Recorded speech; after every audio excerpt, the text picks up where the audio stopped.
Good evening, everybody. I hope that we have now been joined. This new virtual cinema is still something where I think we're all getting used to, but my name is Geralyn Dreyfous, and I'm delighted to be hosting tonight's discussion as one of the founders of the Utah Film Center. And just thrilled to welcome Gretchen Sorin and Ric Burns to our virtual stage. We've been back in our virtual green room talking about the Green Book and the history of mobility in the country, but also in Utah. So I'm really excited to share these two content creators and visual artists and curators of history with you tonight. So welcome Gretchen, and welcome Ric. Thank you so much. Great to be there. I had the chance to spend a little time with Gretchen as we were waiting, and I was kind of remarking about what a custodian of history she's been. I mean, she's been advising 250 cultural institutions around the country about this history and this unique portal to understand our country, and just commented on her good sense of deciding to make this a film and approaching Ric Burns. And my understanding is, Gretchen, that you first met Ric through his film about New York. Is that correct? Yes. And so tell me a little bit about the inspiration of why you thought this particular story needed to be visual in the film modality, and what drew you to Ric? How did you know Ric was your partner to tell this story? I started thinking about this as a book when about 20 years ago, and it grew and grew and grew. But when you're doing African American history, you can't just go to the library and ask them to bring out the boxes. You might spend a day and find one source or two. So it was a very exacting and very time-consuming research process. But I think because I'm a curator, I spent a lot of time gathering images. And I did a lot of talking to people, doing oral histories. And it seemed to, the subject matter seemed to just cry out for a film. And I wanted to work with a filmmaker. I wanted to convince a filmmaker that I thought was a kind of brilliant filmmaker, and then I thought would be compatible with me. And I had worked a little bit with Ric when he was doing the New York, his New York film, which I thought was brilliant. And so we were on a panel together at OAH, and I asked him if we could have lunch after the panel, and I brought my laptop, and I had my pictures on the laptop, and I just flipped through them. And the two of us were sitting together looking at the pictures, and the waiters and waitresses were gathered behind us looking at the pictures. I love it. And that's how we got started. So you're naturally, you know how to pitch. That's great. So Ric, how many times in your film career have you been pitched and actually decided to co-create something? I mean, that's not, I'm on the pitch. I'm in the pitching business all the time. I get pitched all the time, but directors don't usually get pitched. So no, I mean, Gretchen is really kind of, one of a kind in so many ways. I mean, the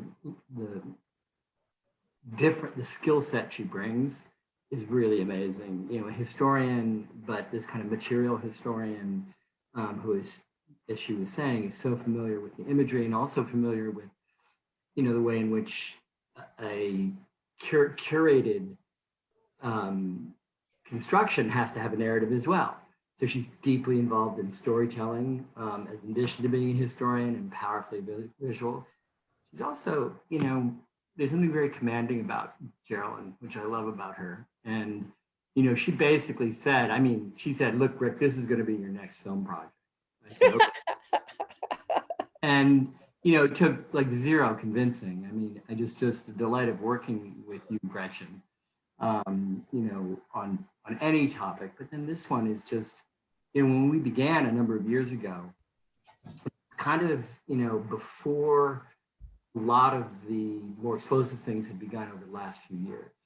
It was interesting to see how sort of uncannily ahead of time, or maybe just always on time, Geralyn and her work is. So that this You green mean book, Gretchen? I mean, Gretchen, I'm not going Gretchen, to take Geralyn, credit for her great exactly. work. Gretchen, indeed. But it's, you know, it's 11:15 here. Right. The that she, you know, really, really understood deeply a long time ago this piece of American history. And it's not just a piece of American history. This is American history. I mean, I didn't know before working with Gretchen that William Blackstone, the English jurist who more than anybody else has single-handedly influenced the Constitution of the United States, defined in the 18th century, in the 1760s, and it was picked up by the founding, quote, fathers, end quote, that liberty is locomotion, the ability to move yourself. So there's a physics of liberty, which has to do with its very most basic component. You're going to see it, and you're going to know it's happening, liberty. And that idea that mobility is unevenly distributed in our society, and has always been, is something that was built in. So when you begin with following Gretchen's lead to pull on this thread, you know, you go all the way back, you know, as one of our incredible on-camera Herb Boyd says in the beginning, you know, this, you know, you got to get back to the roots of this. And the roots of this are when people come mobilized against their will in the early 17th century, and who are immediately, this is like hundreds of years before the automobile, Right. Their mobility is at stake. They must be immobilized because you need to keep this cheap, necessary labor source as near as possible to the point where production is taking place. Otherwise, it just doesn't work as an economic model. You know what? I mean, it is the American story. Yeah. And so Gretchen, you know, we sort of, you know, you look at this, I was born in 1955, you look at Gretchen's archive, even just like the few we saw that day at a restaurant on Broadway and 55th. And, you know, you see this eerie kind of double parallel America, as Lois Eli, another one of our incredible on cameras, puts it, where, you know, I grew up, I went to the beach in Rehoboth from our town, my hometown in Newark, Delaware. You know, all these pictures look uncannily the same, except this is like, there's the Ku Klux Klan sign next to the Rotary sign, or there's the colored only sign. Then I remember that there were colored only signs in Rehoboth, Delaware, above just the Mason-Dixon line. So this is a question which is like affects the most intimate way everybody's life, and which, you know, everybody, the car, the highway, what could be more American than that? And you discover that running through the blood system of our country from the beginning to the end, and then everywhere, Utah too, there is this deep, deep question of the unequal distribution of mobility. So, you know, it's just been, it was revelatory. And I kind of, you know, when she showed me the Green Book, you know, and her collection, it was just, this went like, I pinched myself and let's go. Yeah, that's so great. So great.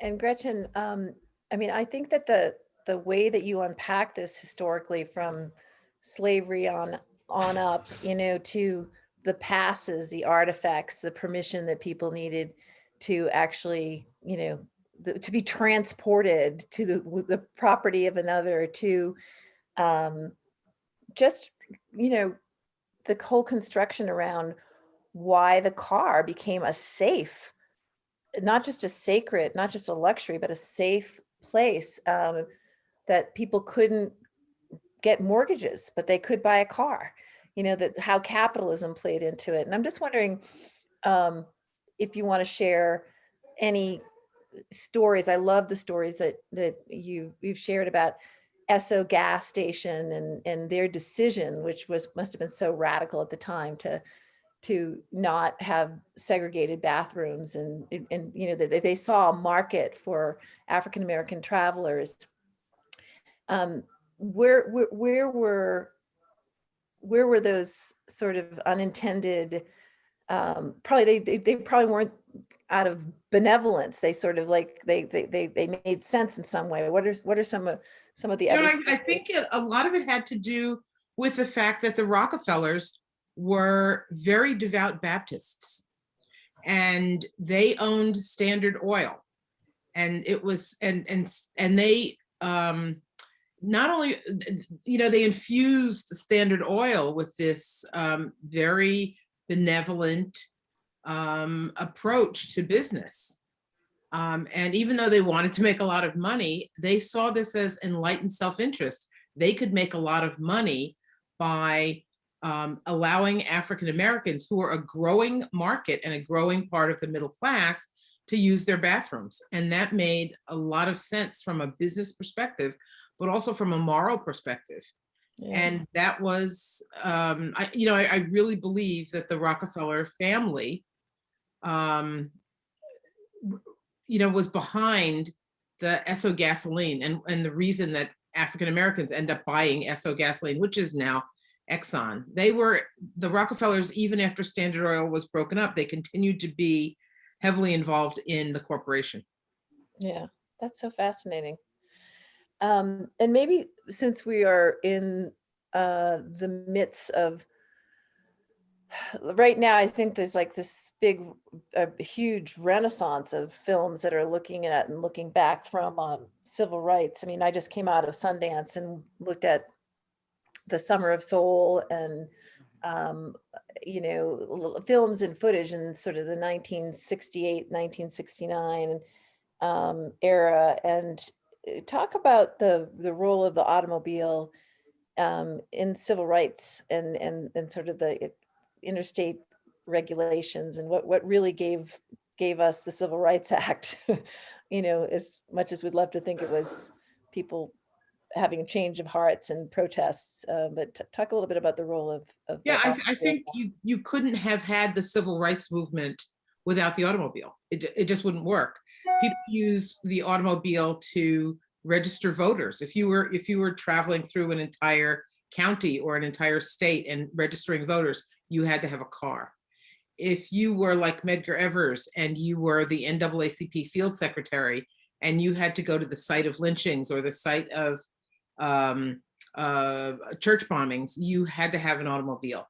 But mostly you needed an automobile for boycotts, because the boycotts were of public transportation. In order to desegregate the buses and the trains, African American civil rights workers boycotted the public transportation. And the way that they did that was by purchasing automobiles and using those automobiles to drive people to work. Wow. And that is what basically bankrupted the bus companies. Yeah, so great. I love those stories. There's also the sort of the corollary of that, or the kind of the complement of that, is that it's, I think, really impossible to really grasp or to overstate the paradox of the automobile for African Americans, in that it was, on the one hand, tremendously liberating. You could now go when you wanted, where you wanted, without an enormous set of humiliating preconditions imposed on you. However, it was also extremely dangerous, because you're now crossing white spaces, which were very clearly marked as places you couldn't go, sundown towns in Oklahoma or wherever they might be. There were hundreds of them around the country, where if you were Black, you had to be out of town before sundown, or there were going to be serious negative consequences. But the sense of real mobility, and the way in which networks like the network that the Green Book created, it wasn't just simply responding to businesses which were there. It was a list of those businesses. But by so responding, it increased the traffic and increased the business. And so there was a tremendous virtuous cycle that took place as more and more businesses grew up and were interconnected, and more people were using them, so that you discover that there was this tremendous enfranchisement and proliferation that took place across the 1930s and 40s and 50s.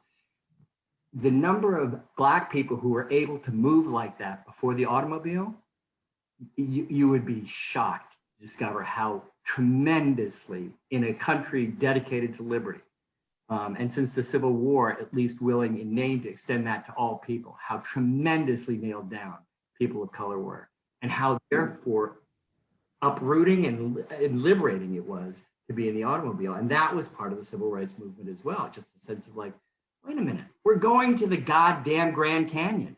Get out of my way. Mm-hmm. And that was, that built-in role in civil society, even as SO, and even before them, Henry Ford, good old bigoted anti-Semite Henry Ford, said to Black Americans, you know what, I got these jobs up here in what's going to pretty soon be called Motown, and I'll pay you $5 an hour just the way I'm paying white people. Because even though he hated Jews, he seemed to have at least the same kind of Standard Oil, you know what, this is enlightened self-interest. I need this, the person power, which migrating African Americans coming out of the South can help provide. It's just that whole story. Let's stay on the anti-Semite for a moment, because the Green Book really grew out of a tradition where Jews were discriminated, and so the publishing idea that the Green family, can you talk a little bit about the Green family, how unique it was to be in publishing, and kind of the network that it created, and Victor then is a New Yorker, and Yeah. he is a postman, and he goes on vacation, and he has a terrible experience. He and his wife have a terrible experience, a humiliating experience, and they decide, and I say they because she was heavily involved in the business from the beginning. He had a full-time job as a postman. So Alma was there, and she was working side by side with him. And when he gets sick in the late 50s, Alma takes over, and it's a totally woman-owned, woman-operated publishing company. And I think that's something nobody talks about. Right. But, the Greens really started something that continued. There were dozens of these guides. The Green Book was just one of the guides, and it was probably the most long-lasting. But there was Travel Guide, there was the Traveler's Guide, there was Grayson's Guide, there was Smith's Guide. There were dozens of these guides, which really tells you how significant they must have been for African Americans, that there were so many. And there were these guides, they were also in the back of magazines, they were back in the back of Black newspapers. So African Americans could find this information in all of their publications. Right. I mean, the reason why we know the Green Book is because, in a certain way, of Standard Oil. Right. The deal that was cut that said, they didn't just become points of destination for African Americans in automobiles. They also sold the Green Book there. So there was a whole, and there was an introduction in the front cover after they came on board of the Green Book. And so there's a sense that, the canniness of the Rockefellers to go, you know what, we're going to steal a march on this whole movement. They saw it coming. And that's why, the Go Guide is not, has yet to become a familiar name that trips off everybody with the Green Guide now, especially since the bizarre feature film that was made about the if I may open it up on that level. Yes, open it up. Let's go there for a minute, because it has certainly popularized an idea that I don't think many people knew about. And I had asked you earlier, Gretchen, if you had consulted at all on that film, to which you said no, but Everybody thinks I did. yeah, everybody thinks you did. I saw the movie just before Christmas one year, and I guess the year it came out, and I thought, wow, it's a Hallmark movie. It really is the kind of movie that you go to and you see it and you feel good, and it's fiction. Everybody starts out as a racist in the movie, and then at the end, everybody's hugging and happy. And but there is some truth to the movie. Don Shirley and his driver were friends. They were friends for the rest of their lives, and he was a driver. What I took issue with was that the Green Book and all of these travel guides had a variety of places to stay. They had little tourist homes and little guest houses and motels, and they had luxury hotels as well, and fancy restaurants. And that's not portrayed in the movie because that didn't feed the story that they wanted to tell. So all of the places in the movie are dumps, but that wasn't the case. And the people that were traveling, the sports players, the musicians, and mostly the young and growing number of Black executives wanted to stay in nice places. And there were luxury hotels in New The York. Marsalis Hotel in New Orleans. It's incredible high-end, Winton's family.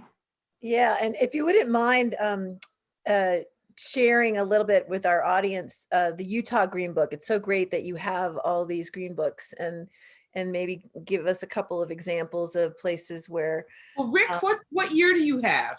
What I did is, when we were talking ahead of time, I just kind of Googled it, and up immediately, of course, came thing from Utah Tourist Home, opens June 15th to September 15th. The Bryce Canyon Lodge in Cedar City. You can go to the Cedar Great Lodge Motel. In Ogden, to the Royal Hotel. In Provo, to Rancho Provo. I mean, and it's, what I love is how modest the Green Book was. I mean, it was meant to be thrown away at the end of the year and replaced by a new one, part of the business model, and it was just a listing like, the Yellow Pages, but, there it is. And, Gretchen, I mean, the way in which the Green Book itself kind of started east and went west seems to me a really fascinating part of the story. Because it didn't begin in Utah. It began very locally in the Mid-Atlantic, didn't it?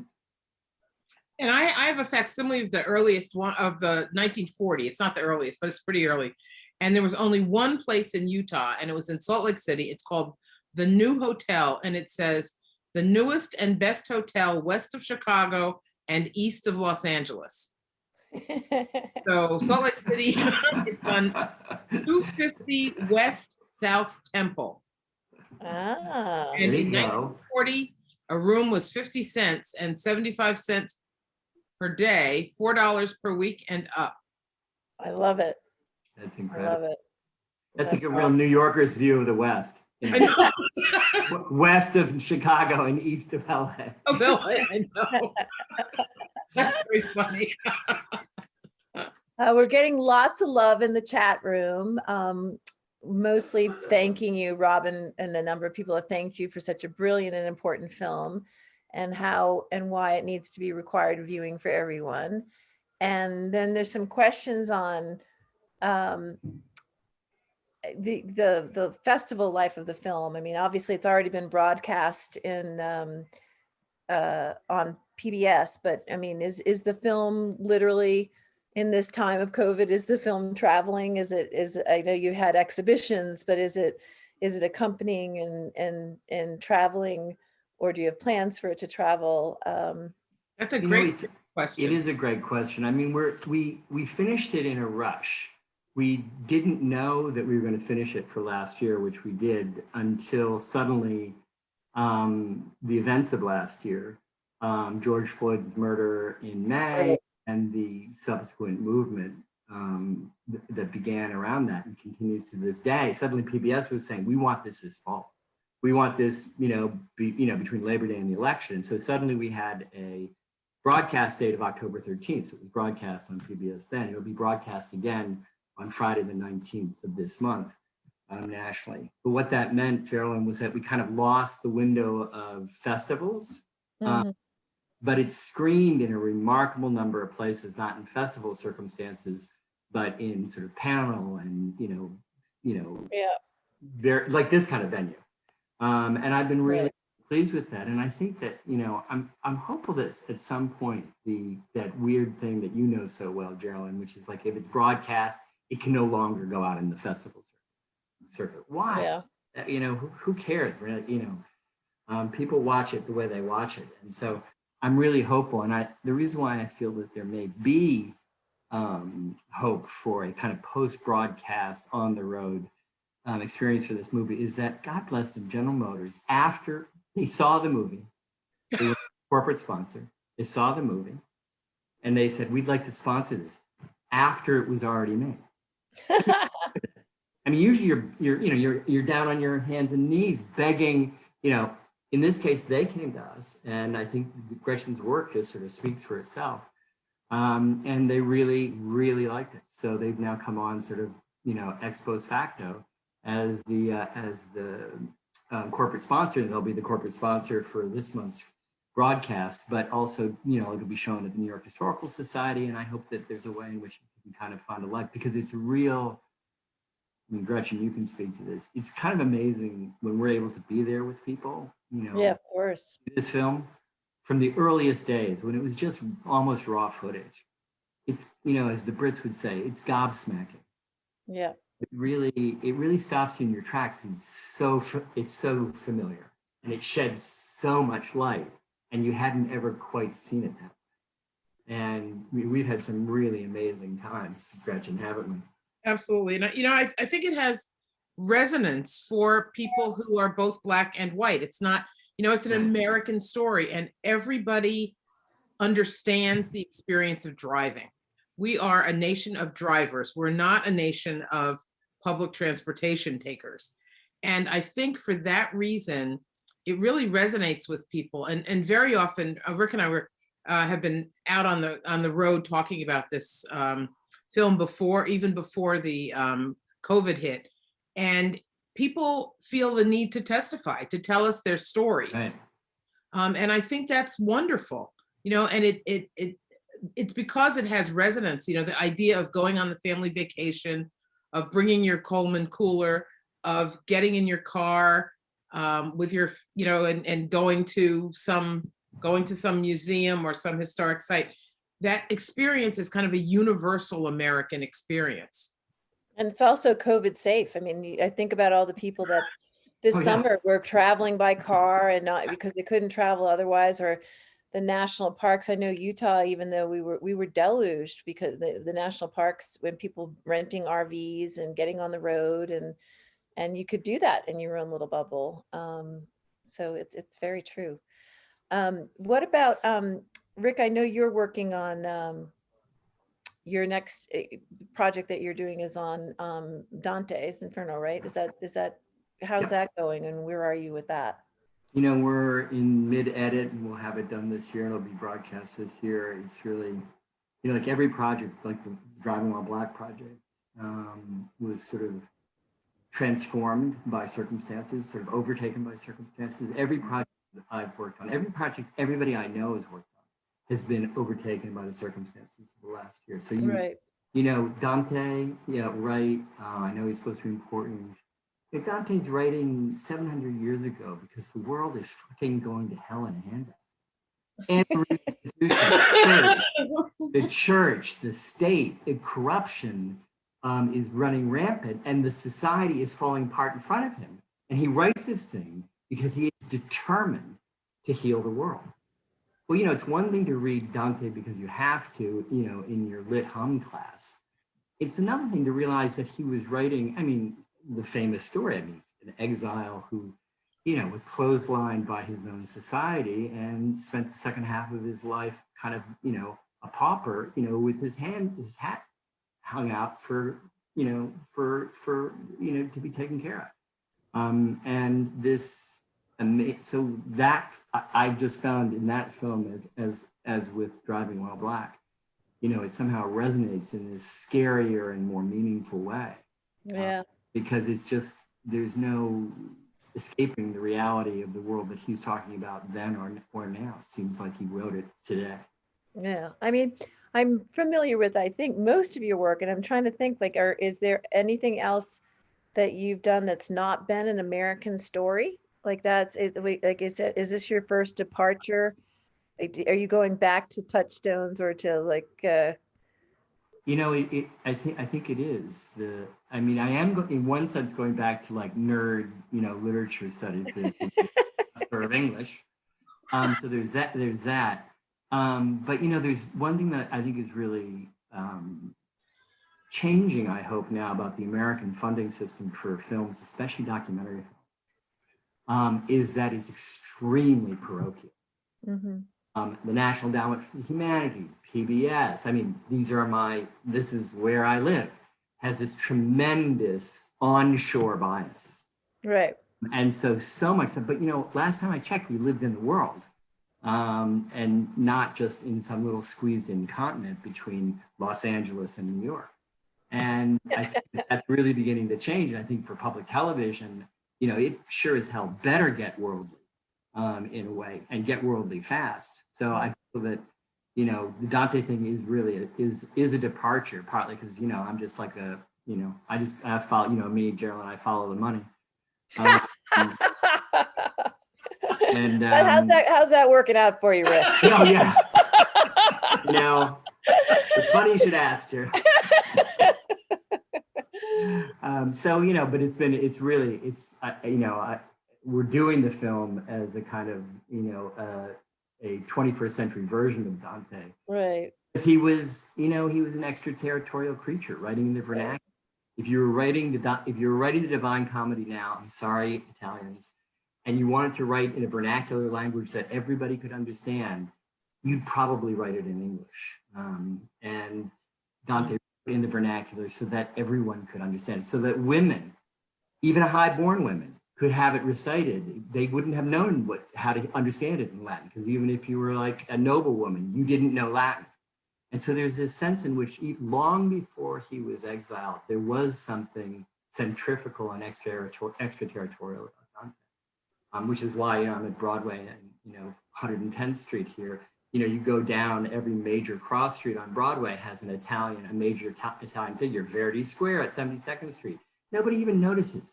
Dante in a little square across from Lincoln Center at 63rd Broadway, where it crosses Amsterdam going south and Columbus going south. So, I hold that statue of Dante warmly in my heart. We're here with him and he keeps us going. Yeah. Well, you just came off of a great run with Oliver Sacks, who was also not American, but we claimed him. We claimed him. We take credit for him, I think. Here's this North London Jew who's like now broadcast on American Masters. His Orthodox parents must be rolling over. Where did we go wrong, Ollie? Gretchen, tell us about what you've got going on next, and what kind of stories are burning inside of you to still tell. Well, I am working with actually with an artist. Rick, you're going to love this project. I'm working with an artist. There's Here it comes. Here he goes. I know. Gonna wind him up live from Utah. There is a mental institution in New York State that collected the when you went into this institution, you were allowed to bring one suitcase, and that suitcase was all of your most precious possessions that you wanted to keep with you while you were in the institution. Well, apparently what happened was that people would arrive at the institution, they would take their suitcase and they'd put it in the attic. And these suitcases were never given to people. So several years ago, when the conditions in this mental institution were so horrible that it was closed down, they went into the attic and they found these pristine suitcases with all of these possessions of these people in perfect condition. Wow. And so they're amazing. They're absolutely amazing. The colors, totally. And the colors of, it's like, what would you take if you were going to know that you had to go into a mental institution for a period of time? What would you take with you? And that's kind of the suitcase project. And there have been a couple of articles written about this, but I'm trying to contextualize it and talk about it within the context of mental institutions and the care of the mentally ill in our country, which is woefully inadequate. Right. Wow. So, see what I mean, Geralyn? Yep.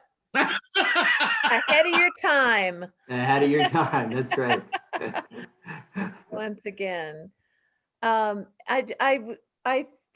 been a couple questions in the chat where that have been people that have been so inspired by your joy and passion for storytelling, that if you have any words of encouragement right now, where barriers to entry arguably are high because of markets are changing, but also never been more democratic. Like, is there something you would share with the students and the filmmakers and the storytellers in the audience that showed up tonight that you're thinking about as a storyteller right now, or some words of encouragement? Well, without wanting to sort of candy coat it,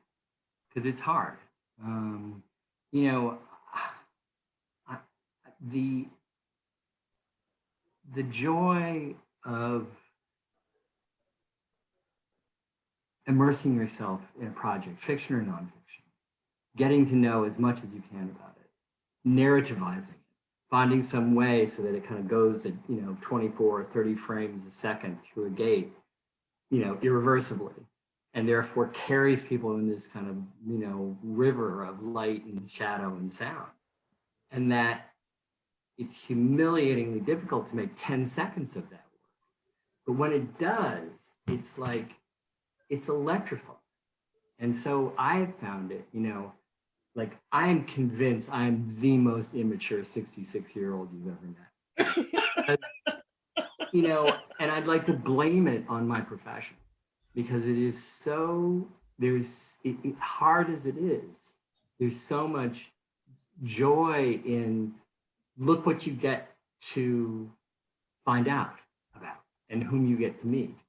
And so I think that, it's a phrase I literally hate, but I find myself using. Joseph Campbell used to say, follow your bliss. And I think that when it comes to filmmaking and media making, if you wonder, should I, could I, the thing to do is ask yourself, how turned on am I about a particular story? Like Gretchen and her who knew, mentally ill suitcases.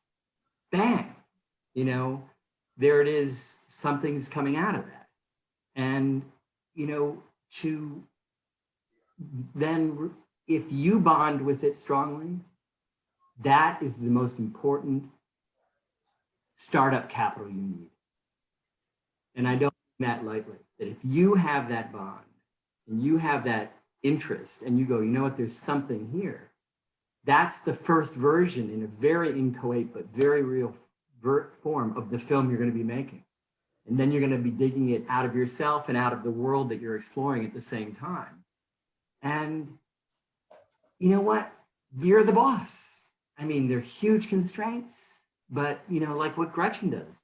Gretchen is the boss. She's doing what she wants to do. And I just find it the liberation of that. And the engagement with reality that involves is like, I find it just stupefyingly rehabilitating. It keeps you going. You'll never get exhausted. I mean, there'll always be something else. You'll find out something else that you've never heard of. I didn't know I was going to do a film about Dante 10 years ago. Right. And so I just say, follow your kind of, I'm convinced that the decider is really right here around your breastbone, guided by your head paying attention to whatever feelings are coming from there. And if you feel that about a story, go for it. And people automatically, they go like, listen to her. She's got a bee in her bonnet about this thing. And they know that those two things, a human being with a bee in her bonnet, is a really, really fruitful thing. So, all the things out there. Yeah. What about you, Gretchen? What do you? Well, it's funny because I'm an exhibition curator primarily, and I was teaching storytelling in exhibitions yesterday. And I was talking to the students about, so many people say history is boring. And it's not that history is boring, it's that it's presented in a boring way. And textbooks present it in a boring way. And high school history can be boring. But, when I go out and talk to people, and they're telling their stories, when you find those great storytellers, their stories start to expand, and they extend your story. One of my favorite stories, the first person I interviewed was a hairdresser, and she's in our film. And she was talking to me about her experiences coming up from the South and living in New York City, and then moving to Albany. And then she said, and when I opened my salon, the people that were coming to me every week, they would come maybe 3 times a week, were the prostitutes from Saratoga. And I said, what? The prostitutes from Saratoga? Tell me more. And I thought, well, there's another story there, Right. you know, and I just loved listening to these, listening to people talk about their experiences. And if you, you know, if you're paying attention, there are broader truths to those experiences. And that's what happened with Driving While Black. You know, it started out as a story about the Green Book, and then it ended up being a story about American democracy, you know, a bigger story, but also a really interesting story because it's enriched by all of these details, these stories that people were telling us.